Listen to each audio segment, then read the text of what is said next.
Alrighty, guys. Good Tuesday practice. Really, our first Tuesday practice to be able to work Western Michigan.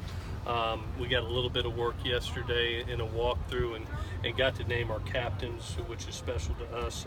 Senior Uchenna Wosu, Chris Hawkins, Cam Smith, and Sam Darnold will be our captains that were voted by our team. Very proud of each man, the way they've led our football team on and off the field. I can't think of four better men to take us into the 2017 season. It was our first opportunity. This will be a mock game week for us, and we're acting like we're playing Saturday. So we've actually game planned the last 2 days, finalized a couple things that we're going to be doing in the game, and working it today with our team. Have been very impressed with Western Michigan's personnel. One, watching them play from last year, the confidence that they bring to the table. It's hard to win 12 games in a row, and to see what they did and how they accomplished that, it takes good players. Defensively, I've been very, very impressed with their front seven, and it starts with their senior Mike linebacker, Robert Spillane. I think he does a great job of playing tackle to tackle as well as playing good out in space. And then the corner, Darius Phillips, number 4, is an NFL prospect. There's no question in my mind. He's kind of that team's Adoree Jackson. He kind of does everything. He's a defense, offense, kick returner. He's a very special player.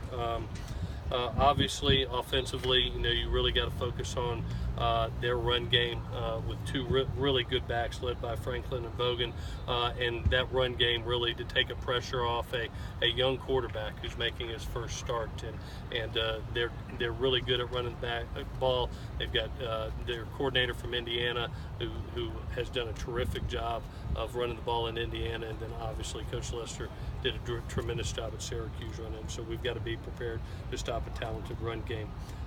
Injury-wise, it was good to get Daniel Amortebebe back out today. You saw him get about half a practice worth of work and be able to get in some contact drills and start running. It was good to see him out here. We got Josh Follow back today off a knee bruise and got to see him run around. He looked good. On the other end, Isaiah Polomao from the scrimmage Saturday had a shoulder that had been going in and out on him, subluxing. We're going to go ahead and fix that shoulder. That will be a season-ending injury. And then Hunter Eccles had a successful hip surgery to take care of an internal infection, but once coming out of that surgery, it's going to take weeks to be able to get him back. So we'll see once we get him back where we're at, but it could be a 6 to 8 week injury that we've got to make sure he's okay. With that, I'll answer any questions that you have. Did Vianney get hurt today? Yeah, Vianney had a outside foot injury. They went in and x-rayed it just for precaution. X-rays were negative. I expect him back in a couple of days. It's unusual to have just one offensive captain and 3 defensive captains. What does that say about the leadership on the team? Yeah, you look at it. We asked them to vote for 2 offense and 2 defense, and usually it's always worked out. You get that, but it was so amazing the votes that came in for those men. That was so larger than everybody else, and it just speaks volume for what they've done in the off season and what they've done on this football team for multiple years. I think of Chris Hawkins as a guy that was unselfish last year, splitting time with Marvell in that defense, a graduate of this institution, and just maybe, I don't know if anybody that worked harder in the off season than Chris and led a bunch of young DBs. I think of Uchenna Wosu and how far he's come from being a freshman to now being kind of the rock of our defensive front. Obviously Cam Smith has been a person that now 3 years, his 3rd year here. The way he's played and conducted himself, I think, speaks volumes. And with Sam, it's something that I just think his poise, his demeanor, how he handles himself day in and day out on a consistent basis. All 4 of these guys are really consistent, and I couldn't think of 4 better guys, and it was obvious to the team based on the votes. You talked about Rojo after last scrimmage. Yeah. Bigger, instead of being eating a lot of in and out. Yeah. But how much has that added bulk, added to his game? Yeah, the runs that I saw Saturday, which is kind of his live action, were powerful.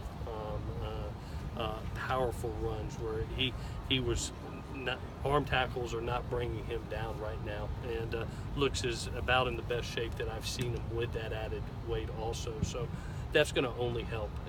Being 200 plus now on that side, about 207, being able to still carry that speed that he's always had, be able to still have the endurance that he has.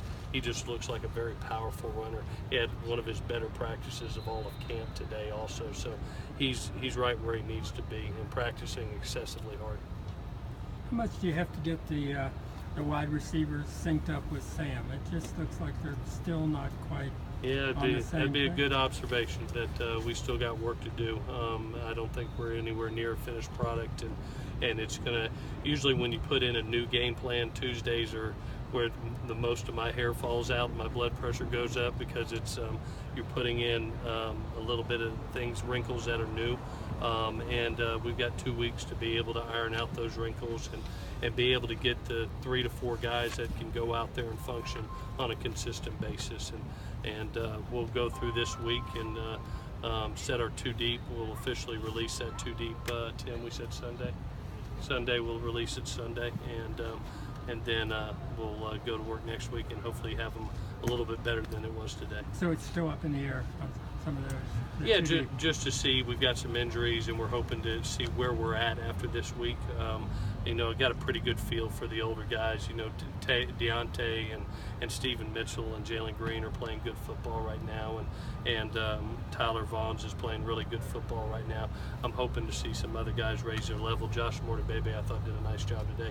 One of his better practices, but I'm hoping that that second group we can establish that.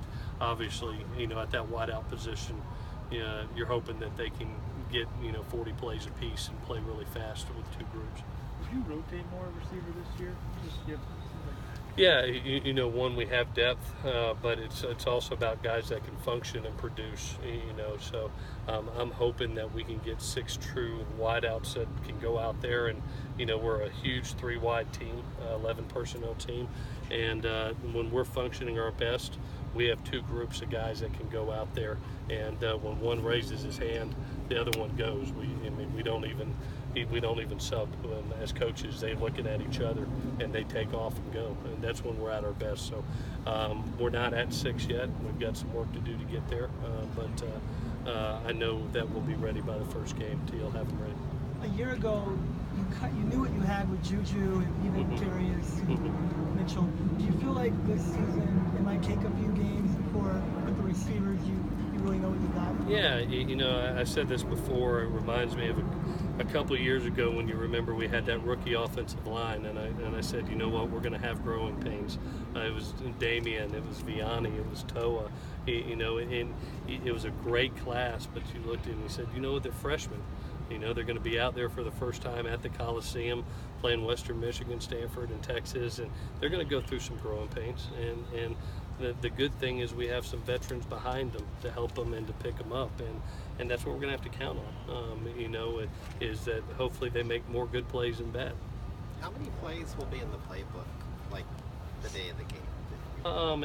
It's the same that we've had since we've been here.